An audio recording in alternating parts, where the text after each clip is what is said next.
สวรรค์ความจริงกับคนฮักที่อยู่แสนไกลเจอหูความในกับคนฮักที่ไปไกลตาจะหลงลอยมาฟังฮักไว้และลอยไปบ่มีผู้ใด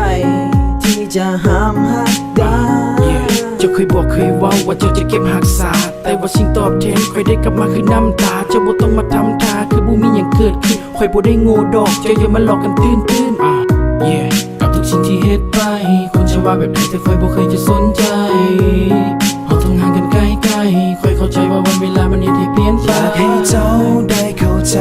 กับความฮักที่ยังเก็บเอาไว้อยากให้เจ้าได้หูไว้ว่าฮักนี้ที่ค่อยมีแต่เจ้าเจ้าก็โทรมาเด้ตอนที่อยู่กับเขาเจ้าก็โทรมาเด้ตอนที่อยู่กับเขาเจ้าก็โทรมาเด้สวรรค์ความจริงกับคนฮักที่อยู่แสนไกลเจอหูความในกับคนฮักที่ไปไกลคอยคิดค้นหากันในวันนั้นที่เฮายังหากันอยู่ก็มีเจ้าอยู่ภายในใจที่เฮาให้กันเจ้าเองก็รู้กับทุกสิ่งที่เฮ็ดไป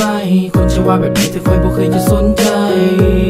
เราต้องห่างกันไกลๆค่อยเข้าใจว่าวันเวลามันเฮ็ดให้เปลี่ยนไปอยากให้เจ้าได้เข้าใจ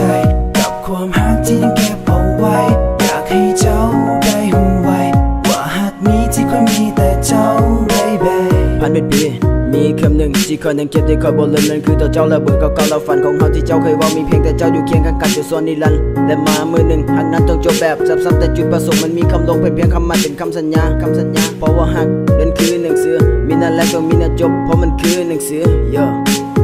คอยคิดค้นหากันในวันนั้นที่เฮายังหากันอยู่ก็มีเจ้าอยู่ภายในใจที่เฮาให้กันเจ้าเองก็รู้กับทุกสิ่งที่เฮ็ดไปคนจะว่าแบบไหนแต่ค่อยบ่เคยจะสนใจเราต้องห่างกันไกลๆค่อยเข้าใจว่าวันเวลามันเฮ็ดให้เปลี่ยนไปอยากให้เจ้าได้เข้าใจกับความฮักที่ยังเก็บเอาไว้อยากให้เจ้าได้หูไว้ว่าฮักนี้ที่ค่อยมีแต่เจ้าเจ้าก็โทรมาเด้ตอนที่อยู่กับเขาเจ้าก็โทรมาเด้ต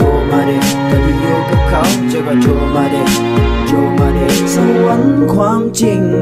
กับคนฮักที่อยู่แสนไกลเจอหูความในกับคนฮักที่ไปไกลตาจะหลงลอยมาฟังฮักไว้และลอยไปบ่มีผู้ใดที่จะห้ามฮักได้คอยคิดค้นหากันในวันนั้นที่เฮายังหากันอยู่ก็มีเจ้าอยู่ภายในใจที่เฮาให้กันเจ้าเองก็รู้อยากให้เจ้าได้เข้าใจกับความฮักที่ยังเก็บเอาไว้อยากให้เจ้าได้หูไว้